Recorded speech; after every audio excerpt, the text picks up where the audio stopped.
mahal ko. Ay, mahal kong pagkain. I mean, syempre, diba? Yung mahal kong pagkain na pansit bato or questionable noodles.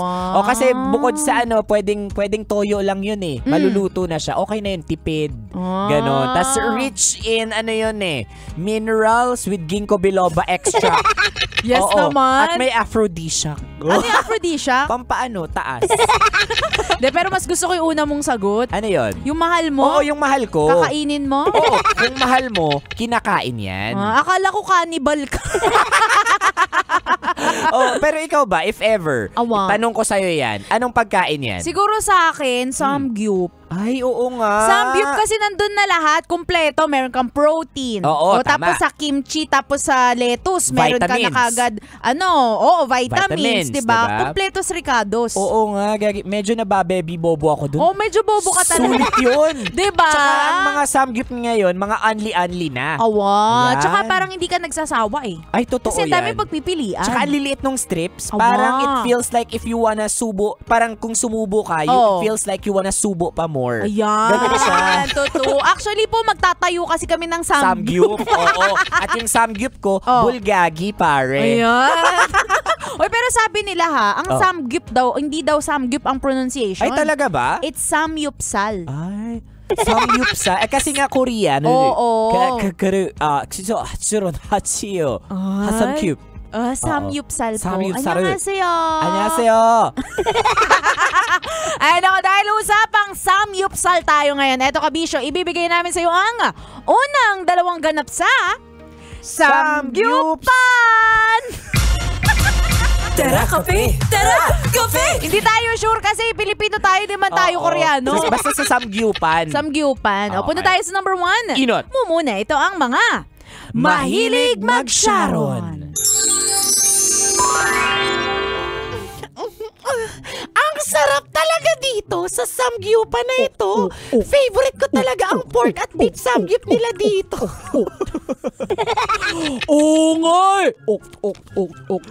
Actually, nabusog na. Sobra, busog na ako. Busog ka naman. Ang dami pa nito. Magbabayad tayo niyan pag di natin naubos. Sus, maliit na bagay. Kaya nga ako may dalang plastic. Mar! Bawal yan, mamaya mahuli tayo. Bawal yan. Bawal yan, papagalitan tayo. Jessa, walang magagalit kapag hindi ka nagpalata. Ay, teka. Asan na pala yung mga karne mo dyan? Di ba ang dami pa nun? Akin na, ibabalot ko na rin. Ano ka ba? Nilagay ko na dito sa tumbler ko. Sa tumbler? Ganyan para mas hindi halata. Ayan.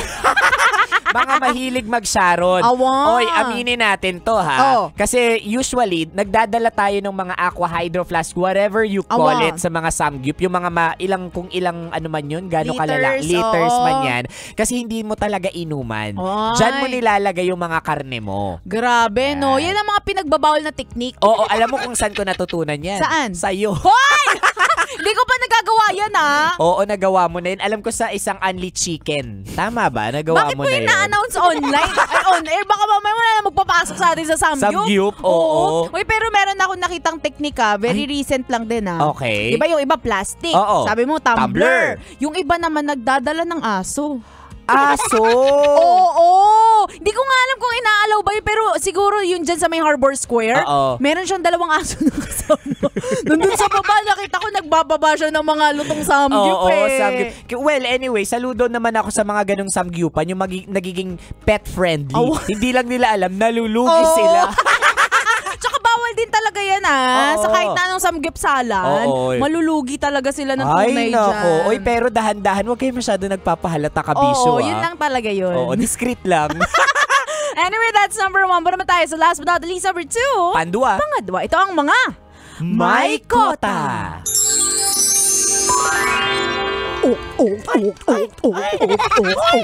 Mar, ano ka ba? Dahan-dahan lang. Naka-unli Actually, samgyup tayo. Marami pa siyan. Kuya! Yes, boss. Yes. Order pa ako ng karne. 5 pork, 6 na beef, 5 bulgogi. Sige po, sir. Sige po. Uy, Mar, ano ka ba? Napakarami ng in-order mo. Mauubos pa natin yan. Jessa, deserve natin to. After ng long exam, deserve natin to. Para mawala yung stress natin. Uy, napakabilis mo kumain. Magtubig ka nga. Mamaya mabulunan ka. Ano ka ba? May kota ka ba? Ganun talaga. O siya, sige, kumain ka pa. Ay! Oh my gosh! Mar, aswang ka ba? Bakit? Hindi pa luto yung karne. Kinakain mo na. Ganun talaga. Mahilig ako sa ilaw na karne. Ayan. Ito yung mga ambilis kumain, mga may kota. Awan. Pero mas okay to kaysa dun sa mga takaw tingin, yung mga andaming in-order pero hindi nauubos. In fairness kay Mar, nauubos niya. Totoo naman. At saka alam mo, depende talaga sa teknikan to eh. Oo. Meron na, yung kapatid ko, Oo. hindi niya binibilisan. Okay. Dahan-dahan dapat. Kasi kapag binibilisan mo, mabilis ka mabubusog. Ay, oo nga naman. Oo, tapos meron naman ako isa ring kakilala. Ang tawag niya dito, dapat may ROI. Return of investment. Matalino siya eh. So, Okay. halimbawa, pag ang per head ay 500 plus. Oo. 'Di ba? Bibilangin niya yung sa head niya kung ilang kilo ba ang isang plato. So, ang ROI niya ay dapat 10 order. So, kailangan maka 10 order siya para mabawi niya yung binayad Bilang niya. na bilang. Awa. Alam mo ba, hindi ko alam bakit nahihiya kang sabihin, ikaw yan eh.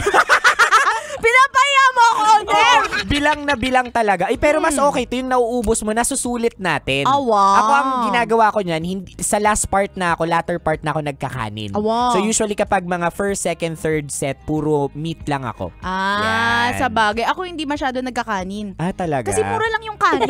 Doon tayo sa karne, mas mahal yun. Oo nga, tapos kapag meron ding only na red tea, doon kahit yung alam mong lunod ka na, sige ka lang ng sige, inom ka. Kasi yung red tea, mahal din yun. Sa bagay. Ako hindi rin ako uminom. Bakit? Kasi sayang sa space.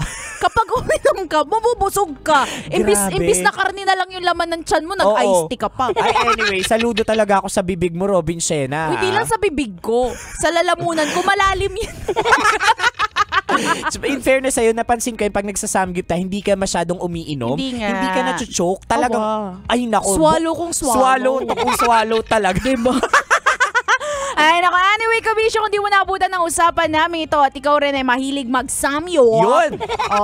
I-message mo kami kasi isa-shoutout ka na. Oo, or kaya imbitahan mo kami sa samgyupan ninyo. Oo nga. Hanapin mo kami sa aming mga social media accounts. Ako sa aking Facebook, Instagram, Twitter, TikTok at DJ Robin Shena. Same sa sari, mga broski konyo Bicolano. Oy, 33 days na lang. Ay, wow! Pasko na! Yun! At dahil dyan, ang wish ko sa inyo ay sana, ayan, matuloy yung Pasko nyo. Bakit hihinto yun? Kasi yung iba naghihinto kasi nga wala daw 13th month pay. Tandaan nyo, ang Pasko hindi lang naman doon nakasentro. O kaya naman kasi wala yung mga mahal nila sa buhay. Oo, kaya hindi daw nila na-feel kasi yung mga kanta hindi daw pampasko. Kaya eto na. Ay, sasaktan ka namin dito sa Christmas song namin. Okay, ano ito ba to? yung la la la la la la la la la la. Ay, hindi ata yun. Ay, hindi Basta ba? yun na yun. Basta kanta ito ni Lala Banderas. Siya kami siya mga kasama niyo pa kami hanggang mamayang 3:00 ng hapon para bigyan pa kayo ng mga science tips at skits Sa buhay-buhay. Muli, this is your pinakamagandang probinsyana, DJ Robin Shena. Your ragong broski like super legit and all kungonyo Bicolano. Dito lang yan sa Tara Kape. Tara Kape. So 90.7 Love Radio. Feel good. Ay, gagi pare. Awa. Tara Kape! Tara Kape! Konyo Bicolano at Robin Shena!